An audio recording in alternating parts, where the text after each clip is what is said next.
Good day to you all. நாம் ஒரு மொழியை கற்க வேண்டுமாயின் நம்மிடம் இருக்க வேண்டிய அத்தியாவசியமான பண்பு இடைவிடாத பயிற்சி, a constant practice. அந்த வகையில் நாம் தினமும் 10 வாக்கியங்கள் தமிழிலும் அவற்றை எவ்வாறு ஆங்கிலத்தில் பேசிடலாம் என்பது பற்றியும் பார்க்க போன்றோம். நீங்கள் செய்ய வேண்டியது என்ன? தினமும் 10:30 மணிக்கு காலையில் வெளிவருகின்ற இந்த வீடியோவை பார்வையிட்டு இங்கு பயன்படுத்தப்படுகின்ற வாக்கிய அமைப்புகளில் தினமும் பேசக்கூடிய வாக்கியங்களை முடிந்தவரை உருவாக்கி பாருங்கள், எழுதி பழகுங்கள், பேசி பழகுங்கள், மறக்காம கமெண்ட் பண்ணுங்க. One day you can be fluent in speaking English.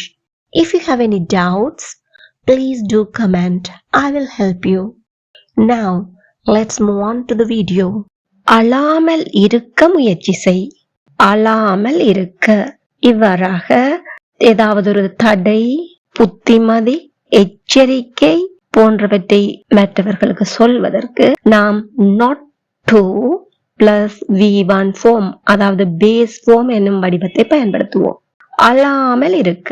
இதை எப்படி சொல்லலாம்? not to cry. முயற்சி செய். try. try not to cry. try not to cry. எல்லாருமே கூட செய்யன்னு சொல்லி பாருங்க. try not to cry. சத்தம் செய்யக்கூடாது என்று அவர் சொன்னார். யாருக்கு சொன்னார்? எனக்கு. He told me. சத்தம் செய்யக்கூடாதென்று. Not to make noise. He told me not to make noise. Again, he told me not to make noise. நான் அங்கே போகக்கூடாதென்று முடிவு செய்தேன். முடிவு செய்தேன். முடிவு செய்யறது எப்படி சொல்லுவோம்? decide. I decided. நான் முடிவு செய்தேன். என்ன முடிவு செய்தேன்? அங்கே போகக்கூடாதென்று. I decided not to go there. I decided not to go there. எல்லாரும் பாய்விட்டு சத்தமா இருக்க சொல்லி பாருங்க. Very good. I decided not to go there. இனம் தெரியாதவர்களை அல்லது பழக்கம் இல்லாதவர்களை நம்பக்கூடாதென்று ஆலோசனை கூறினார். யாருக்கு கூறினாள்? எனக்கு. She advised me not to trust strangers. She advised me not to trust strangers. எங்கூட சேர்ந்து சொல்லி பார்க்குறீங்களா? வாங்க சொல்லி பார்ப்போம். She advised me not to trust strangers. ஆசிரியர் வகுப்பில் பேசக்கூடாதென்று எங்களிடம் சொன்னார். Please comment your answer.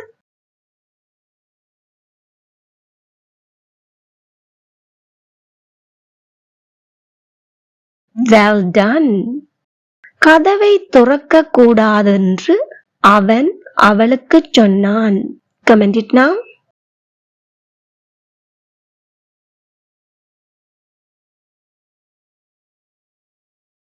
Splendid.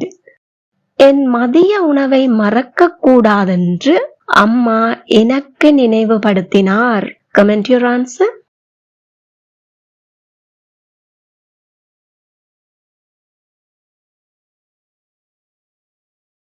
Superb. You got it. எங்கு தொடங்குவதென்று எனக்கு தெரியவில்லை. எங்கு தொடங்குவதென்று, அதாவது எங்கே செய்ய வேண்டும் என்பதை பேச்சு வழக்கில் இன்ஃபார்மல் யூஸ்ல நாங்கள் where to என்பதை பயன்படுத்தி தெரிவிப்போம். இதனுடைய வாக்கிய அமைப்பாக where to plus V1 form என்பதை நாங்கள் பயன்படுத்த வேண்டும். உதாரண வாக்கியங்களை பார்க்கும்போது உங்களுக்கு மேலதிக விளக்கம் கிடைத்துவிடும். எங்கு தொடங்குவதென்று எனக்கு தெரியாது. எனக்கு தெரியாது. I don't know. என்ன தெரியாது? எங்கு தொடங்குவதென்று. where to begin, where to start. ரெண்டுல எது வேணுமென்னாலும் சொல்லலாம். I don't know where to begin. Again, I don't know where to begin. எங்கே விண்ணப்பிக்க வேண்டும் என்று உங்களுக்கு தெரியுமா? உங்களுக்கு தெரியுமா? Do you know? எங்கு விண்ணப்பிக்க வேண்டும் என்று. எங்கே விண்ணப்பிக்க வேண்டும் என்று. Where to apply. Do you know where to apply? எல்லாரும் பாய்விட்டு சத்தமா இருக்க கேட்டு பாருங்க. Marvelous. Do you know where to apply? நாம் எங்கே தங்க வேண்டும் என்று எங்களுக்கு உறுதியாக தெரியவில்லை. We are not sure. எங்களுக்கு உறுதியா தெரியல. We are not sure. என்ன தெரியல? எங்க தங்க வேண்டும் என்று. where to stay. We are not sure where to stay. எல்லாருமே கூட சேர்ந்து கேட்டு பாக்குறீங்களா? We are not sure where to stay. இங்க நீங்கள் நன்றாக ஞாபகத்தில் வைத்துக் கொள்ள வேண்டியது இந்த where to stay, where to begin, where to sit, where to apply, where to park, where to meet, where to go. இது போன்ற வடிவங்களை நாம் பேச்சு வழக்கில் தான் சரளமாக பயன்படுத்துகின்றோம், எழுத்து வழக்கில் அல்ல. உங்களை எங்கு சந்திக்க வேண்டும் என்பதை எங்களுக்கு சொல்லுங்கள். Comment your answer.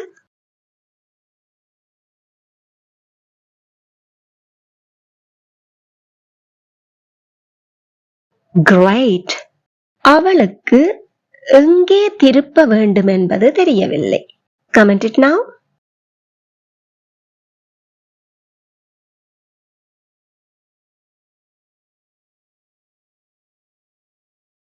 Well done. நான் எங்கு வாகனத்தை நிறுத்த வேண்டும் என்பதை அவர் காட்டினார். Comment your answer.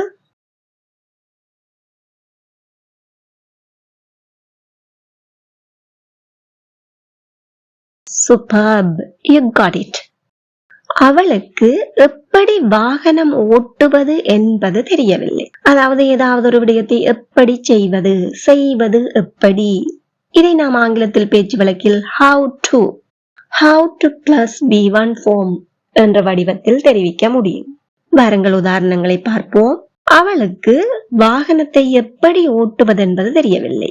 She doesn't know how to drive. She doesn't know how to drive. Again, she doesn't know how to drive. இதை எப்படி திறக்க வேண்டும் என்று சொல்ல முடியுமா? Can you tell me how to open this? எல்லாரும் வாய்விட்டு இருக்க சத்தமா கேட்டு பாருங்க. Very good. Can you tell me how to open this? இதற்கு எப்படி பதிலளிக்க வேண்டும் என்று எனக்கு தெரியவில்லை. I'm not sure how to answer this. I'm not sure how to answer this. Again, I'm not sure how to answer this. அதை எப்படி செய்வதென்று எனக்கு காட்டுங்கள்.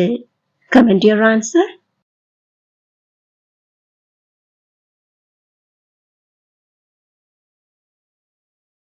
Superb. இந்த மின் விசிறியை எப்படி சரி செய்வதென்று உங்களுக்கு தெரியுமா? Comment it now.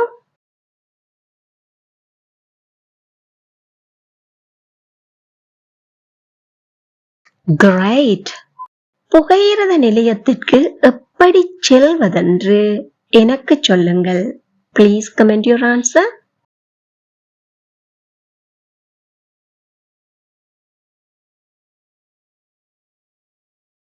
Amazing. You got it. இப்பொழுது நீங்கள் செய்ய வேண்டியது என்ன?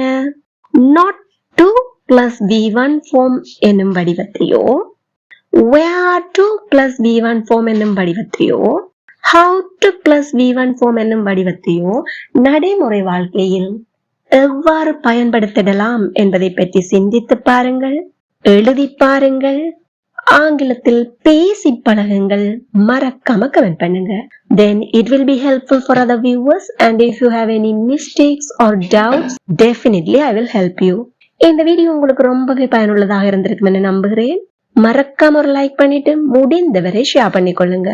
இதே போல மேலும் பல பயனுள்ள வீடியோக்களை பார்வையிட இந்த சேனலை இப்பவே சப்ஸ்கிரைப் பண்ணி அருகே உள்ள பெல் ஐக்கனை அழுத்தி கூடவே ஆல் என்கின்ற ஆப்ஷனையும் select பண்ணிக்கொள்ளுங்கள். Thank you for watching.